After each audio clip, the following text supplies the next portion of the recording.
to let it all go, Neo. Fear, doubt, and disbelief. Free your mind.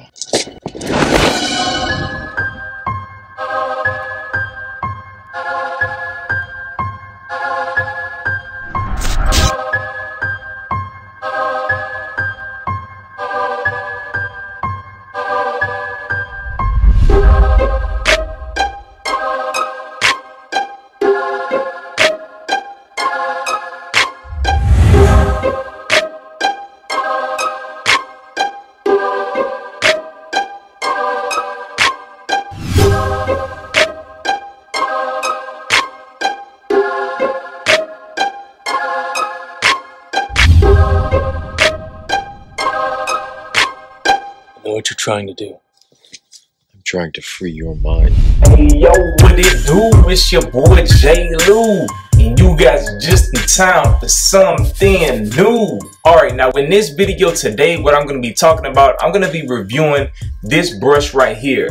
Now, I don't remember the name of this Torino Pro, but I'll make sure I leave a link down in the description below, as well as in the comments of where you can find this brush. Now, with this brush, this is one out of the 3 of the spacer brushes that BK actually brought back with this most recent Torino drop. Now, I know a lot of people have been asking me, hey yo, J. Lou, are you gonna do more reviews on the brushes, on the Torino Pro brushes and everything from this recent drop? if you guys haven't checked out my most recent video in regards to the update, I'll make sure I link that right above here. But moving forward in the future, I'm only gonna do reviews on brushes that I really want to, you know what I'm saying? This brush right here was one of the brushes that I definitely had to cop. Now, I'm gonna go ahead and nickname this bad boy Gamora. Now, if you guys don't know what Gamora is basically a character off of the Marvel Universe, you know what I'm saying? She's a member of the Infinity Watch, and she also became famous off the movie Guardians of the Galaxy. The reason why I'm gonna nickname this bad girl Gamora is simply because Gamora was known as the most dangerous woman in the universe. And with a brush like this, there's been a lot of speculation over the years, but I figured I'd make a video just to address the reason why spacer brushes like this actually can help widen your waves, you know what I'm saying? That doesn't mean it's gonna change your texture. It's just simply, I'm gonna go into details about that in a little bit. But that's the main reason why I'm gonna nickname this brush Gamora, is simply because I'm pretty sure this brush will be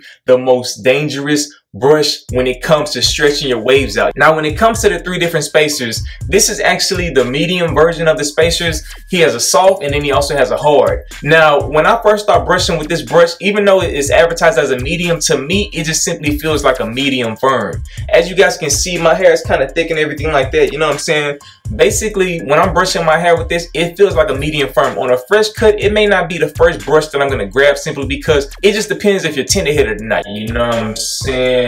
Now, on the back of my neck, I gave myself a taper, and when I noticed I was brushing on the back of my neck, it was that mug was pulling, you know what I'm saying? But in regards to the rest of my hair where it's thick at, this brush definitely has amazing pull. Now, at the same time, if you guys didn't get a good glimpse of it, the reason why this brush is called a spacer brush is because when you look at the rows, this brush only has 5 rows in regards to the bristles. Now, most brushes come with either 7 rows or more. When you compare it against a brush that has 7 rows, such as the Torino Pro 606, you can clearly see why they call this bad boy a spacer brush, because this one has a lot more spaces in between each and every single row. Now, I know a lot of people tend to ask the question, okay, what's the purpose of a 7 row? What's the purpose of an 8 row? What's the purpose of a 9 row? What's the purpose of 11 row? BK also, I think he has 13 row brushes now. I'll make sure I link a video right above that of me going into detail in regards to the 7, 8, 9, and 10 row brushes. And I think I covered the 11 row brushes in that video as well, you know what I'm saying? Now, when it comes to spacer brushes, the main purpose that they were made was to simply help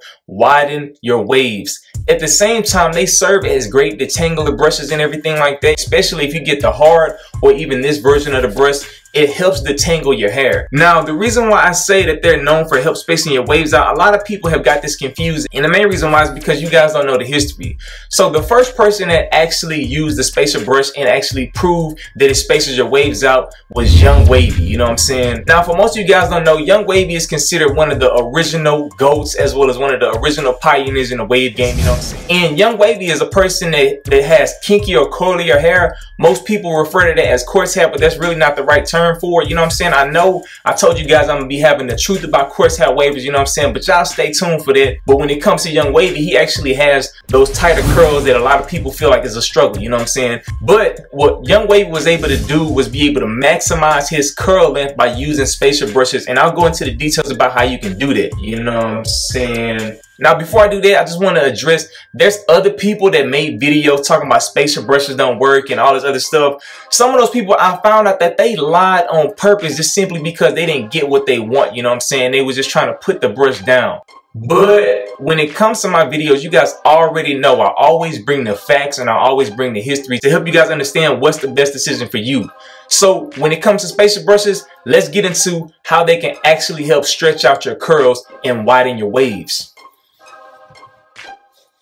Alright, so for all my followers that have 360s, you know what I'm saying, when we take a look at my left side right here, so whenever you're brushing with a spacer brush, you definitely do not want to vertical brush with this kind of brush. And the main reason why is because, as you can clearly see, all of those rolls, like if you're trying to vertical brush with a brush like this, it may not be beneficial unless it's a soft brush.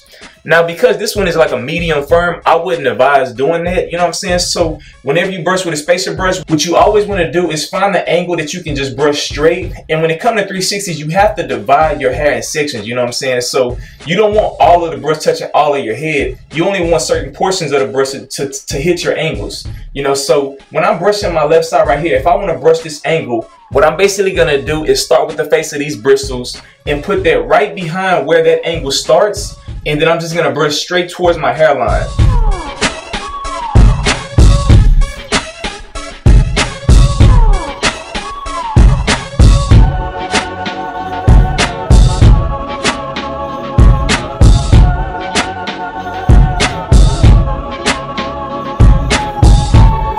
Now, if you want, you can either hold the brush like this, or you can hold it like this so that the handle won't get in your way. But I'll just go back and hit that angle.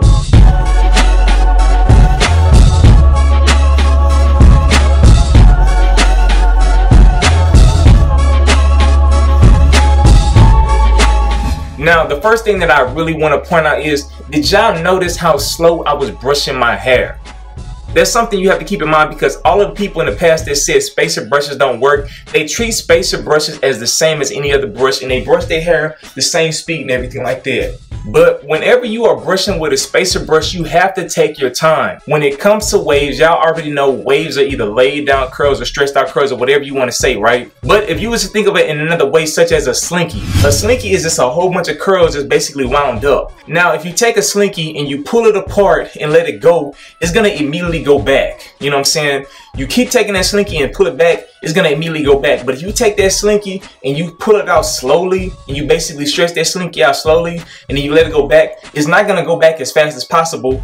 And at the same time, what you're going to do is you're going to bend the coils within the slinky. You know what I'm saying? So over time, what's going to happen is that slinky is going to be used to being stretched out. Now, that's the first part. A lot of people try to say, oh man, the only way to get waves is you got to brush your hair, brush your hair, brush your hair. But as most of you guys probably know, or you're going to be more aware of it now, whenever your hair is dry, what does it tend to do? It tends to curl up. Now, the reason why is because it doesn't have any moisture. Moisture basically helps your curls be able to expand and stay where they are. You know what I'm saying? So this is a two-part thing. You have to make sure that your hair is properly moisturized. And whenever you're brushing with a spacer brush, you want to make sure you take your time. That's the main reason why on my channel I focus on hair health as well as brushing, because hair health is very important when it comes to getting waves and everything like that. And when it comes to stretching your curls out, if your hair is not properly moisturized, what it's going to want to do is go into that natural state of being coiled up and curly. You know what I'm saying? Some people refer to that as being nappy, you know. But with that being said, let me show you how I would brush the rest of my pattern and kind of show you how my waves is looking right now. Now, when it comes to my top, what I'm going to do is start right here and basically slowly brush it out like that.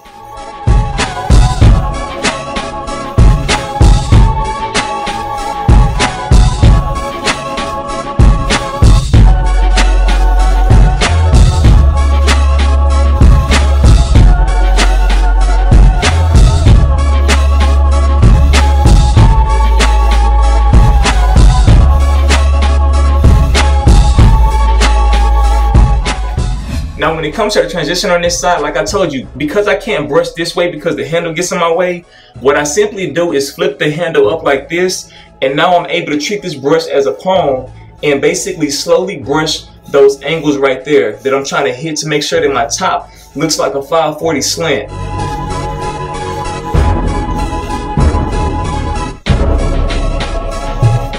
Now, when it comes to my right side, I'm gonna treat that just as 720s, you know what I'm saying? So basically what I'm gonna do is hit my right side, but like I tell you guys, make sure you brush very slow with this bad boy.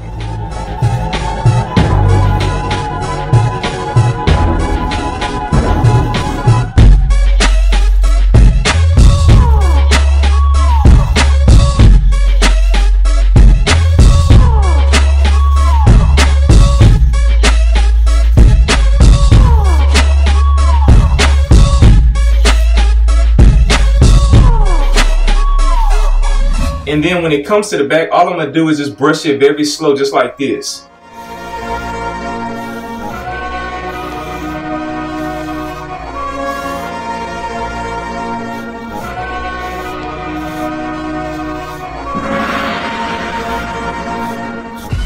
Alright, so that's how you use a spacer brush, and I gotta give a big shout out to BK because BK was one of the first people to actually come out with spacer brushes, but spacer brushes actually work, you know what I'm saying? Now, I told you guys a lot of things about what you can do about how to use spacer brushes and things like that, but some of the don'ts that I want to tell you guys is, whenever you're using a spacer brush, you don't want to use these bad boys in your crown unless you're just trying to use a single row like this just to do a little tap tap method around your crown, because what can happen is within your crown area, especially if you have swirls, you have way more waves going into the center portion of your crown. So what I personally advise you to do is use a brush that has a little bit more rolls so you can pull more of that hair and get all of that hair to be basically swirl back into your crown.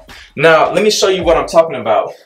Now if I'm trying to brush my crown area with this brush, I'm only going to use that first row to try to pull my hair. But I don't like doing that simply because I feel like I'm not getting the best use out of it. You know what I'm saying? Like I told you guys already, I prefer using oval palms, curved brushes, whether if they're long handle curves or even palm curves. But if you guys didn't sleep out, you know what I'm saying, y'all was able to copy any of the pointed palms by Brush King for the royalty lineup, these are definitely great in regards to your crown. Now I'll make sure I link a video right above here about me using this bad boy, as well as going into detail about how to isolate your crown for whether you want a beehive or even a swirl. A lot of people tend to say, how can I go from swirl to beehive? That video right there definitely will show you how to do that. But when it comes to spacer brushes in your crowns, you definitely want to try to avoid using them in your crown. Another don't, you don't want to use this brush and brush fast with it. You know what I'm saying? It may seem simple, but if you start brushing fast with this brush, like I told you with the example of the slinky, you guys can go out there and try it yourself. If you pull a slinky and let it go real fast, it's going to come and snap right back. Or even if you take a spring, if you have a spring, you can find a spring anywhere, you know what I'm saying? Basically where you have batteries. If you take a spring and pull it and let it go like real quickly, the spring is going to come back. But if you take a spring and stretch it all the way out, that string is going to be stretched out and it won't return to its normal form. And when you look at it, it looks like a wave. That's the image I want y'all to keep in y'all minds whenever you use spacer brushes, because spacer brushes have amazing pull. And one of the reasons why this brush may feel like a medium firm to me is simply because the rolls are a lot more spaced out. So therefore, whenever I'm putting it against my scalp, I'm feeling the bristles directly hit my scalp. It's gonna reach down deep into the root of your hair and basically pull your hair as well as detangle your hair and help your waves line up. You know what I'm saying? Now, another question people may have is, hey J. Luke, can I use spacer brushes as well as other brushes and switch out between them and everything like that? How would that affect my waves? Now, if you really want to maximize your curl pattern and stretch out your curls to the max, I would advise you to get the soft, the medium, as well as the hard, and only use those brushes. But if you are somebody like me and you personally like a brush that has 7 rows, but you want to try to go in between these bad boys, what you will notice is your waves will get spaced out, but not as much as possible. You know what I'm saying? Now, keep in mind, like I told you, when it comes to spacing your waves out, it's not only about using a spacer brush, but it's also about taking care of your hair. I have several videos on my channel that'll teach you about hair health and everything like that. If you search through all my videos and you didn't find anything, you can always hit me up. I may make a video about it in the future and everything like that. I hope y'all enjoyed this video. You know what I'm saying? I could probably go into a little bit more details if I watch it back, because I'm pretty sure I forgot some stuff, you know what I'm saying? But with that being said, I just wanted to share a few gems with you guys, because like I told y'all, I was out collecting stones, you know what I'm saying? Your boy, I ain't playing no games, you know what I'm saying? When it comes to 2018, we're gonna be taking it to the next level, you feel me? But but with that being said, it's your boy J. Lou. If you have any comments or questions, make sure you leave them down in the comment section below. I appreciate all the support. Salute! Polo on my body, black leather interior. Since they got the keys, ace time criteria. Flow so cold, nickname Siberia. Waivers think they killing when they really are inferior. Almost like killing waivers. How you get that tripe? How you claim to be a lead but you ain't got no life? What seems hard to y'all is done over